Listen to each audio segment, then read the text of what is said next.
program-program, video-video lucah, tapak-tapak web lucah, ia menguasai pemikiran mereka. Rosak tak? Bila rosak, haram tak?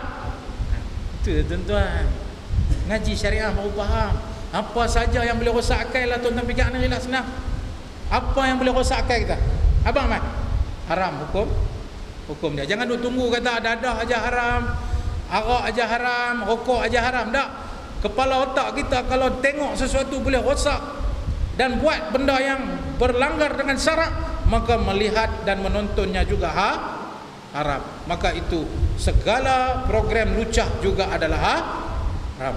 Gambar-gambar yang boleh menguasai pemikiran kita sehingga terdorong kita untuk tidak boleh berfikir dengan cara yang betul, maka itu menjadi haram. Sebab itu saya kata kita kena faham maqasid syarak, baru luas kita punya pahaman kita terhadap Islam itu sendiri, bahawa apa yang boleh merosakkan akal, kerana rosaknya akal ini akan menjadikan masyarakat haram, rosak masyarakat. Maka yang ketiga tadi, hifzul aql, adalah satu benda yang merupakan tujuan utama mengapa Islam diturunkan dan syariat dijadikan oleh Allah, dan kita mesti berjuang memahamkan manusia benda-benda ini. Yang keempat ialah apa? Ya, hifzul mal, memelihara harta.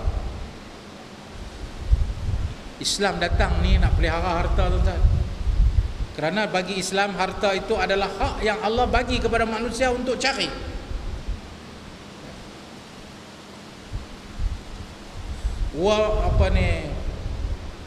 Walladzi sakhkhara lakum ma fil ardi jami'a wa asbagha 'alaikum ni'amahu zahiratan wa batinah.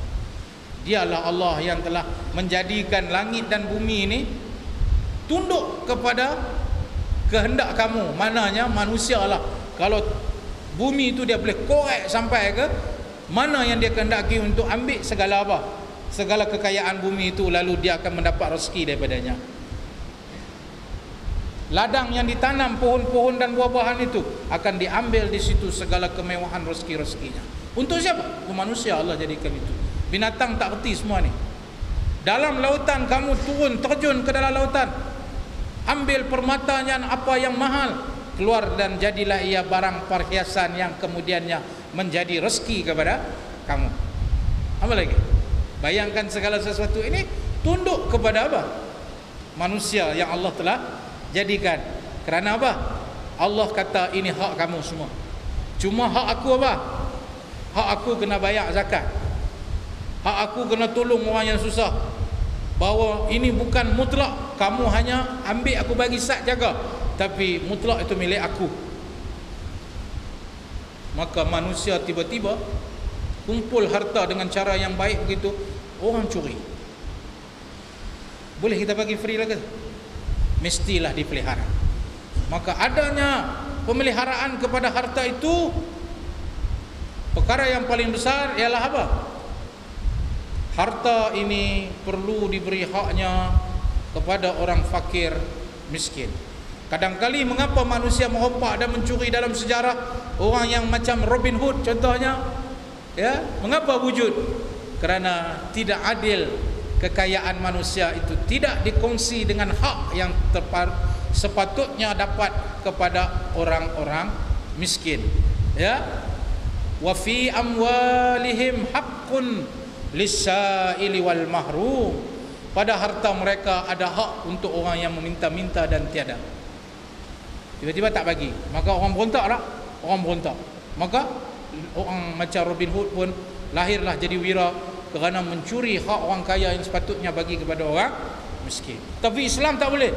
Islam dia tak payah ada Robin Hood untuk ajak orang-orang kaya ni. Islam mewajibkan apa? Zakat. Zakat harta, zakat perniagaan, zakat simpanan. Tak campur lagi infak fi sabilillah, untuk dia berbelanja di jalan Allah. Maka tak timbul soal orang miskin nak bangkit dalam Islam. Sebab itu dalam sejarah Islam tak timbul orang Islam bangkit, orang miskin bangkit, tak timbul. Yang timbul zaman Eropah Tengah, Ya, yang lahirnya orang seperti Robin Hood. Tapi dalam Islam tak jumpa apa orang miskin bangkit. Kenapa? Orang miskin mereka mendapat hak mereka daripada kekayaan. Oleh kerana itulah maka harta mesti dijaga. Dan barang siapa yang mencuri, maka hukumnya terlalu berat. Apabila kita kata curi potong tangan, saya rasa orang bukan Islam pun tak marah. Karena dia kata bagus, aku cari harta penat-penat, tiba-tiba orang main rompak rumah aku. Bukan takat potong tangan, dia kata kepala pun mau potong ni orang. Baik dia mati terus. Tak ada lah sampai nak potong kepala. Islam tu potong tangan tu kira alright lah tu. No? Oi, harta tuan-tuan ni cari susah-susah. Tiba-tiba orang main curi, tuan-tuan nak bagi free ke? Saya rasa kalau tuan-tuan bukan tangan, kepala pun tuan-tuan nak potong dah. Tapi Islam kata ada lah. Tangan syur. Pasal apa? Nak ajak. Supaya harta perlu dijaga. Baik, tuan-tuan bayang rompak kan? Tuan-tuan bayang rompak kan? Apa lagi benda yang bermaksud mencuri harta? Rasuah. Sebab itu kalau dalam Islam orang rasuah kena potong tangan. Kalau cukup syarat rasuah dia, kerana itu juga bermakna dia telah apa? Mencuri harta, penat lelah orang, dia ambil tanpa hak dia. Sebab itu Nabi kata ar-rashi wal murtashi finar. Orang yang bagi rasuah dan orang yang terima rasuah duduk dalam neraka. Wal-iyazubillah. Rasuah juga adalah bermakna mencuri harta kerana tidak layak dan tidak ada hak. Cuma rasuah ni dia cara terhormat. Kalau curi dia pergi rompak rumah orang, dia rampas. Kalau rasuah terhormat. Hang bagi kat aku ni, aku bagi kat hang macam ni. Hang bagi kat aku projek ni, aku bagi kat hang gini. Itu rasuah lah tu, curi duit rakyat lah tu. Maka Islam dalam bab bercakap tentang rasuah itu bukan sekadar satu kepentingan politik, tetapi dia tuntutan untuk memelihara rahmatan lil alamin yang menjadi tunggak kepada maksud Islam itu sendiri. Yang kelimanya ialah hifzun nafs, memelihara jiwa, nyawa.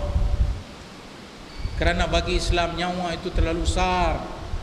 Maksudnya nyawa tidak boleh diambil melainkan dengan apa yang telah ditetapkan. Darah manusia itu haram ke atas sesama manusia kecuali telah ditetapkan oleh Allah. Apa dah?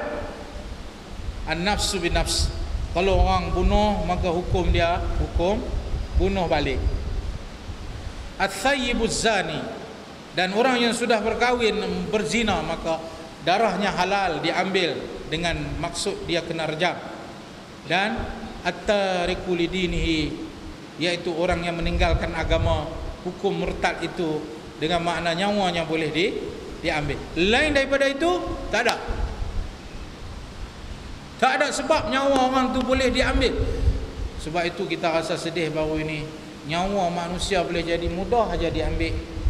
Tuan-tuan pun tahu peristiwa di Shah Alam, seorang budak walaupun salah dia bawa kereta kerana tak ada lesen, tetapi nyawa menjadi terlalu murah hari ini. Hanya kerana itu ditembak. Kalau ikut dalam Islam haram hukum dia. Kecuali apa